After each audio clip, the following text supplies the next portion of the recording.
আপনারা দেখছেন আদর্শ তিতুমির পত্রিকার সঙ্গে রয়েছে আমি ধৃতরাষ্ট্র।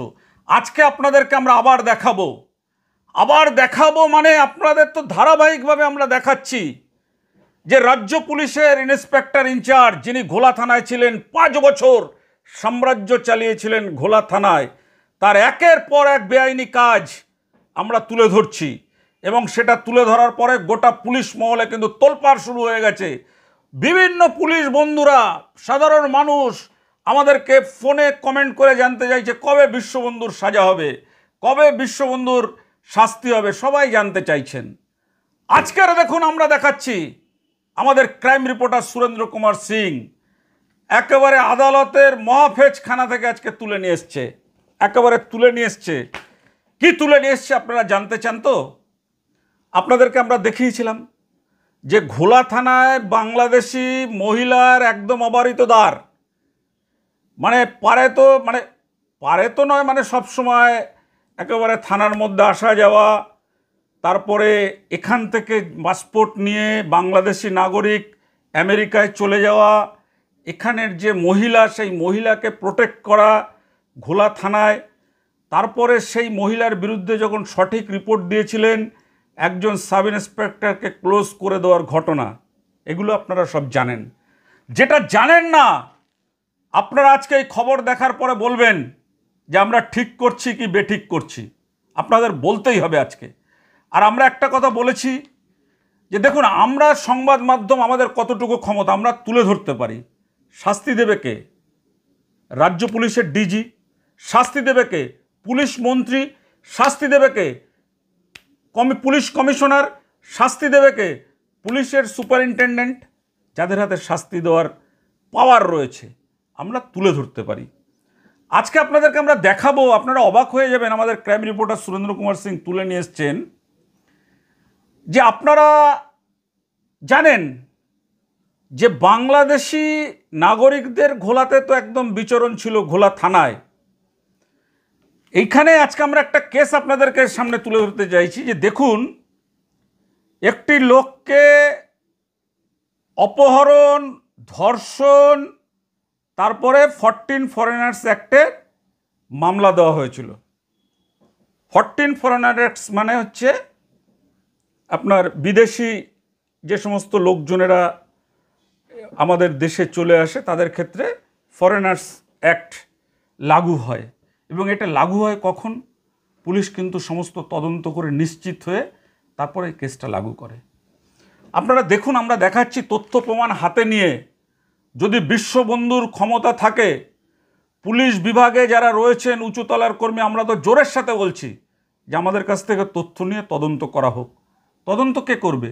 আমরা তো সাংবাদিক, আমাদের কাজ হচ্ছে আপনাদের সামনে তদন্তের রিপোর্টটা তুলে ধরা, ফেসবুক, ইউটিউব এবং আমাদের পত্রিকার পাতায় তুলে ধরা। পুলিশ যদি তদন্ত না করে, পুলিশ যদি বিশ্ববন্ধুকে ছাতা দিয়ে বাঁচানোর চেষ্টা করে, আমরা কি করতে পারি? কিন্তু আমরা আইনের আওতায় বিশ্ববন্ধুকে নিয়ে আসবো। দেখুন পুলিশ যে জেল খাটেনি এমন কিন্তু নয়। বারাসাত থানায় সুনীল বিশ্বাস ছিলেন একজন ইন্সপেক্টর, তাকে কিন্তু যাবজ্জীবন কারাদণ্ড ভোগ করতে হয়েছে। এখনও অনেক পুলিশরা আছে, বড়নগরে একজন এসিপি র্যাঙ্কের কলকাতা পুলিশ, তিনিও জেল খেটেছেন। অনেক এরকম জেল খাটার ঘটনা আছে। আমরা আজকে আপনাদেরকে দেখা যাচ্ছে, বলুন তো এরকম করা ঠিক? একজনকে অপহরণের কেস দেওয়া হলো, কবে দেওয়া হলো? 21/3/2021। এই সময় বিশ্ববন্ধু চট্টরাজ ঘোলা থানার ইন্সপেক্টর ছিলেন। কি দিলেন? ST6 subclause 9 2023, SC 36 of 2022 arising from ঘোলা PS কেস নাম্বার 175 2021। ভালো করে শুনুন বিশ্ববন্ধুবাবু, আপনি কত টাকা নিয়ে এই কেসটা করেছিলেন আমরা সেটাও ফাঁস করব।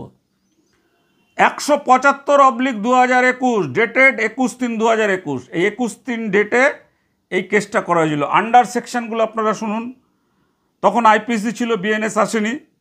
365, 366 অপহরণ, 406, 376/2 ধর্ষণ, and IPC and 14 foreigners act GR case number 2262 of 2021।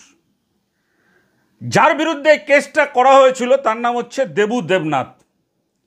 এই দেবু দেবনাথ এই কেসের দায়ে প্রায় বছর খানিক মতন তাকে জেল খাটতে হয়েছে। দেবুর বাবা নেই, বৃদ্ধ মা লোকের বাড়িতে কাজ করে পরিচারিকার, তাকে 1 বছর জেল খাটতে হয়েছে। আমরা কিন্তু তথ্য প্রমাণ ছাড়া কিছু বলছি না। 1 বছর জেল খাটার পরে কি দেবুর বিরুদ্ধে কি অভিযোগ করা হয়েছিল? যে দেবু একজন মহিলাকে নিয়ে এসে ঘোলা থানা এলাকার আজাদিনগরে বিশ্ববন্ধুকে যিনি মহিলা সাপ্লাই করতেন, সেই যে পান্ডা, 4খানা বিয়ে করেছেন সেই পান্ডার বাড়িতে দেখানো হলো যে দেবু দেবনাথ একজন মহিলাকে অপহরণ করে নিয়ে এই পান্ডার বাড়িতে এসে তাকে ধর্ষণ করেছে, এবং এই দেবু দেবনাথ হচ্ছে বাংলাদেশের নাগরিক। ভাবতে পারছেন? আন্তর্জাতিক, আমাদের দেশের আভ্যন্তরীণ, বিদেশি যে আইন রয়েছে সেই আইনে দেবু দেবনাথকে ফাঁসানো হলো, ধর্ষণ কেস দেওয়া হলো, দিয়ে তাকে জেলে পাঠিয়ে দেওয়া হলো, তার 2টো মোবাইল ফোন নেওয়া হলো, তার থেকে 20,000 টাকা নেওয়া হলো। এইগুলো সব হলো। হওয়ার পরে 1 বছর জেল খাটলেন দেবু দেবনাথ। খাটার পরে এবার পুলিশ কি করলো আপনারা দেখুন। এই বিশ্ববন্ধুই হাবড়া থেকে তাকে ধরে আনলো। ওই পুলিশের খোঁচর থেকে তদন্ত করে দেখা হোক। এই কেসের যিনি তদন্তকারী অফিসার ছিলেন, তিনি 80,000 টাকা ওই সময় ঘুষ নিয়েছিলেন। 80,000 টাকা নিয়ে এফআইআর করা হয়েছিল। এফআইআরের লেখক কে লিখেছিলেন এফআইআরটা? আর যদি যার বাড়িতে ধর্ষণ হয়েছে, এই মহিলাকে অপহরণ করে নিয়ে এসে, তিনি কেন এই মামলার আওতায় আসলেন না? এগুলো আপনারা সবই জানতে পারবেন, আমরা দিচ্ছি।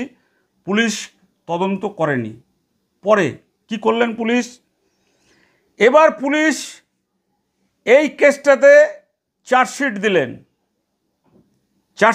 1 বছর জেল খাটার পরে চার্জশিট দিলেন। কি চার্জশিট দিলেন? আপনারা অবাক হয়ে যাবেন যে চার্জশিটে কি হলো, আপনারা জানতে চান। চার্জশিটে 14 ফরেনার অ্যাক্টস উঠে গেল। বিদেশি যে লোক যে বিনা পাসপোর্টে আমাদের দেশে ঢোকে, সেই 14 ফরেনার্স অ্যাক্টটা বাদ হয়ে গেল। এখান থেকে আপনার 376(2) বাদ হয়ে গেল, 365, 366 বাদ হয়ে গেল। আসলো কি 341, 323, 506। তো এই যদি তার অপরাধের প্রমাণ বা নমুনা পুলিশের কাছে থাকে, তাহলে পুলিশ তাকে কেন জেল খাটালেন 1 বছর? এবার জেল খাটালেন, জেল খাটিয়ে চার্জশিট দিলেন। চার্জশিট দেওয়ার পরে যে মহিলার অভিযোগের পরিপ্রেক্ষিতে অভিযোগ থানায় করেছিলেন, দেখিয়েছিলেন, সেই মহিলার ছবি আমরা মুখ ঢেকে আপনাদেরকে দেখাচ্ছি। সেই মহিলার হয়ে যিনি লেখক ছিলেন, সেই লেখক কিন্তু আজাদিনগরে থাকেন। তার বাড়িতে তিনি বললেন যে তার বাড়িতে ওই মহিলাকে নদিয়া থেকে নিয়ে এসে এই দেবু দেবনাথ তাকে ধর্ষণ করেছে, অপহরণ করে নিয়ে এসে। তাহলে যদি অপহরণ করে ধর্ষণ করে তার বাড়িতে, আমার বাড়িতে যদি কোনো লোক অপহরণ করে কোনো মেয়েকে নিয়ে এসে ধর্ষণ করে, আর সেটা যদি অভিযোগ করা হয়, তার লেখক যদি আমি হই, তাহলে কি আমি মামলা থেকে বাদ যাব তখনই যদি পুলিশের সাথে আমার নেক্সাস থাকে, পুলিশ অফিসারের আশীর্বাদ যদি আমার মাথায় থাকে, আর পুলিশ অফিসারকে যদি আমি তোলা দিই, পুলিশ অফিসারকে যদি আমি মেয়ে ভেট পাঠাই, তাহলে আমার নাম কিন্তু আসবে না। এখানেও তাই হয়েছে। পুরো চেঞ্জ হয়ে গেল। চেঞ্জ হয়ে গিয়ে এইবার দেখুন কি হলো। আপনারা জানতে চান? শুনলে অবাক হয়ে যাবেন। এটা তদন্ত কে করবে? পুলিশ তো করবে, যে কেন 14 ফরেনার্স অ্যাক্ট দেওয়ার পরে, 365, 66, 376(2) দেওয়ার পরে কেন সেই সব সেকশনগুলো উঠে গেল? 1 বছর জেল খাটার পরে কেন উঠে গেল? 14 ফরেনার্স অ্যাক্টে পুলিশ কিন্তু নিশ্চিত না হয়ে কাউকে দেয় না। অপহরণ, ধর্ষণের মতন এইরকম মারাত্মক ঘটনা কোনো তদন্ত না করে কেন পুলিশ গ্রেপ্তার করলো? কি আপনাদের মনে হয় না যে এর মধ্যে বিশ্ববন্ধু বিরাট রহস্য বা বিরাটভাবে জড়িত? এবার কি হলো দেখুন। যে মহিলা তার বিরুদ্ধে অভিযোগ করেছিল, এই মামলাটা অ্যাডিশনাল সেশন জাজ FTC 3 ব্যারাকপুর, নর্থ 24 পরগনার কোর্টে মামলাটা চলছিল। এই মামলাটাতে এবার 2:30 মামলাটা উঠল 21 Debu Debnath on court bail is present. Learned prosecutor Sri Shishir Kumar Gorai is present. Learned defense counsel is present. Sabai present. Now the case record is taken up for examination of the accused under section 313 CRPC, perused the materials of the case record and the evidence of one prosecution witness, the victim of this case. যে মহিলাকে দিয়ে অভিযোগ করানো হয়েছিল, এই যে মহিলাকে দিয়ে পক্সো কেস করানো হয়েছে, যে মহিলাদের দিয়ে ধর্ষণ করা হয়েছে, এদের কিন্তু সবাই আগে বিশ্ববন্ধুর ছোঁয়া নিয়ে নিয়েছেন। আর বিশ্ববন্ধুর যারা দোসর ছিলেন, সিদ্ধার্থ মিশ্র, প্রদীপ সরকার, এইগুলো সবাই কিন্তু ছোঁয়া নিয়েছেন। আমরা তো খোলাখুলি বলছি, দম থাকে আমাদের গ্রেপ্তার করা হোক, তদন্ত করুক পুলিশের সৎসাহস থাকলে। উনি গেলেন, এবার কি করলেন? Learned PP incharge with the usual fairness has submitted the no incriminating material is evident from the deposition of the victim to examine the accused under section 313 CRPC. Learned advocate for the accused prayed for acquittal. দেখবেন ভালো করে শুনবেন। Learned advocate for the accused মানে অ্যাকুইস্টের জন্য pray করলেন acquittal মানে তাকে খালাস করে দেওয়ার জন্য of the অ্যাকুইস্ট under section 232 CRPC on the ground there is no evidence on record against the accused. কোনো গ্রাউন্ড নেই, কোনো রেকর্ড নেই। Having through the evidence the examination of the accused under section 313 CRPC has been dispensed with. এবারের এই প্যারাটা খুব মন দিয়ে শুনবেন, এখানে বিশ্ববন্ধুর খেলাটা দেখবেন। During examination the victim who is also the de facto complainant, মানে যিনি যে মহিলা অভিযোগ করেছিলেন সেই victim de facto complainant has stated in her evidence that over misunderstanding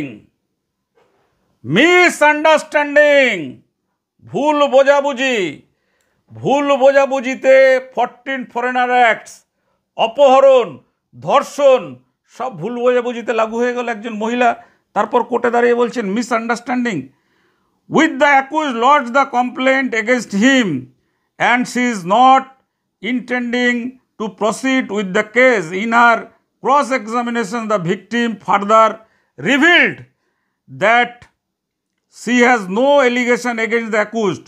After taking the evidence of the victim on behalf of the prosecution, examining the accused and hearing the prosecution and the defense, the court considered that there is no evidence that the accused commit of the offense under section. কি করলো? কি under সেকশনে Biswabandhu chargesheet করালেন? 341, 376, 323, 506। এবং এইখানে IPC the অ্যাকুজড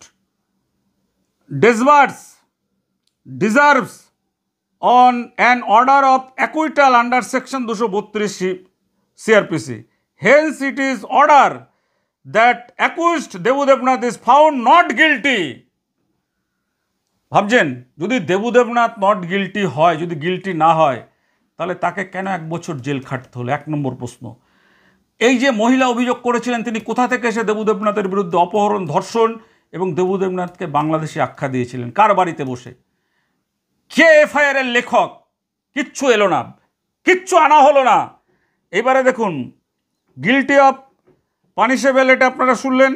অ্যাকুজড permitted to remain on same bail bond till expiry of 6 months from the date of this order provide under section 437A CRPC.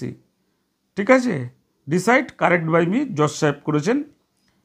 এবার শুনলেন, একজনকে ধর্ষণ, অপহরণ, ফরেনার্স অ্যাক্ট সব কিছু দিল বিশ্ববন্ধু।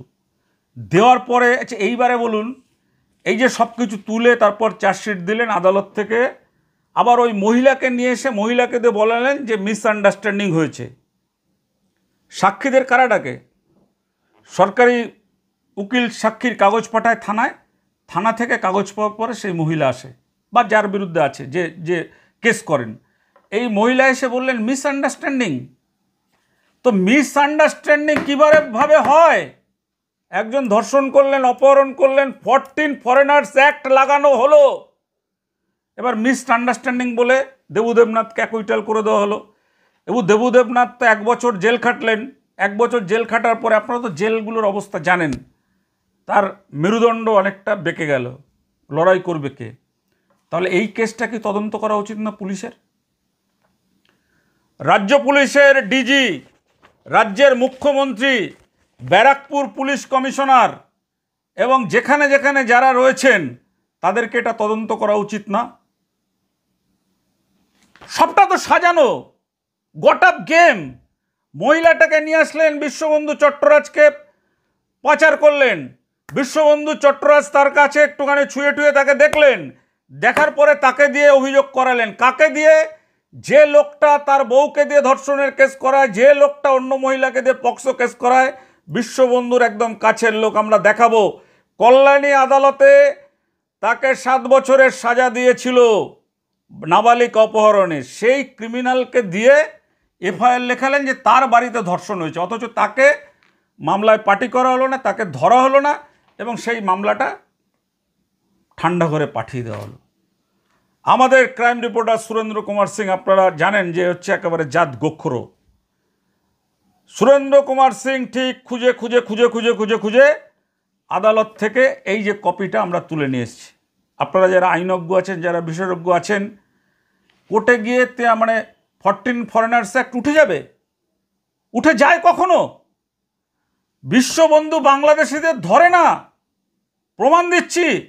বাংলাদেশিদের হাতের কাছে পেয়েও তাদের ছেড়ে দেওয়ার ব্যবস্থা করেন।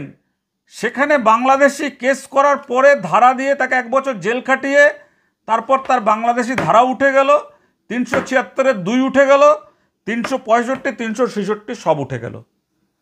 আপনারাই বলুন, এটাকে ঠিক করেছেন? আর এটা তদন্তটা কে করবেন? এই মহিলাকে আনা উচিত না জেলে? যে কে এই কেসটা এফআইআরটা করেছিল, কে এই তদন্তটা করেছিল, কেন করেছিল, কারা করবে? পুলিশ তো করবে। পুলিশ কিন্তু করেনি, এটা কিন্তু ঠান্ডা ঘরে চলে গেছে। ঠান্ডা ঘরে এটাকে চলে গেছে। তাহলে পুলিশের বিশ্ববন্ধু চট্টরাজের কি ইন্টেনশন ছিল? যে একটা লোককে 1 বছর জেল খাটানোর পরে তারপরে তার ওপর থেকে অপহরণ, 14 ফরেনার্স অ্যাক্ট সব উঠে গেল। এটা তো পুলিশের দেখার দরকার। কে দেখবে? আমরা তো দেখতে পারি না, আমরা বলতে পারি। আমরা শুধু আর একটা কথা এখানে বলতে চাই, সবাই চাইছেন বিশ্ববন্ধুকে একবার লকআপে দেখতে, কারণ উনি তো অনেক নিরীহ মানুষকে লকআপে পাঠিয়েছেন। বাচ্চা ছেলেদের পক্সো করে অন্ধ ছেলে তারকে লকআপে পাঠিয়েছেন। বিশ্ববন্ধু কিন্তু নিয়মিত আমাদের খবর দেখছেন, নিয়মিত খবর দেখছেন। আমরা দেখুন, আমরা মনে করি আপনারা যারা আমাদের খবর দেখেন, জনতাই হচ্ছে জনার্দন।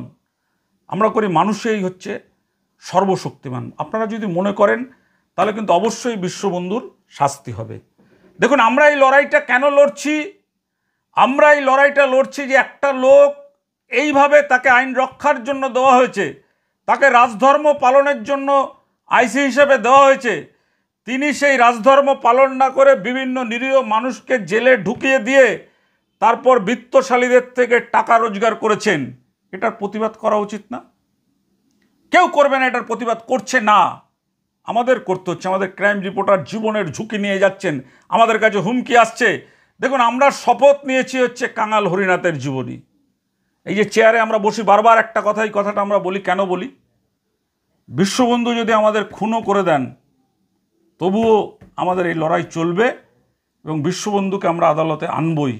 কেন তিনি এইভাবে চেপে ছিলেন, কেন এইভাবে মিথ্যা কেসে মানুষকে গ্রেপ্তার করে পরে চার্জশিট থেকে তাদের বাদ দিয়ে মিসআন্ডারস্ট্যান্ডিং ওই মহিলাকে ডেকে নিয়ে এসে কোর্টে বলালেন। কারণ এর যদি সাক্ষী সাবুত হতো, এর যদি সমস্ত কিছু হতো, তাহলে কিন্তু বেরিয়ে আসতো বিশ্ববন্ধুর কি উদ্যম ছিল, বিশ্ববন্ধু কিসের নেশায় এত উৎসাহী ছিলেন এই একটা নিরীহ লোককে 1 বছর জেল খাটানোর জন্য। দেখুন, আজকে আপনার ঘরের ক্ষেত্র হতে পারে, যারা আমাদের খবর দেখেন, আপনারা যদি চুপ করে বসে থাকেন তাহলে হবে না। জেগে উঠতে হবে, সবাইকে জাগরুক হয়ে পুলিশের যা কাজ আছে পুলিশ সেই কাজ অবশ্যই করবে, কিন্তু কোনো মানুষকে মিথ্যা কেসে ফাঁসাবে সেটা দেখার পরে অন্য সাংবাদিক বন্ধুরা বসে থাকলেও তিতুমির বসে থাকবে না। আজকের দেখুন বিশ্ববন্ধুর মিথ্যার জাল কিভাবে ফাঁস করে দিলেন আমাদের ক্রাইম রিপোর্টার সুরেন্দ্র কুমার সিং। দেখুন সেই খবর।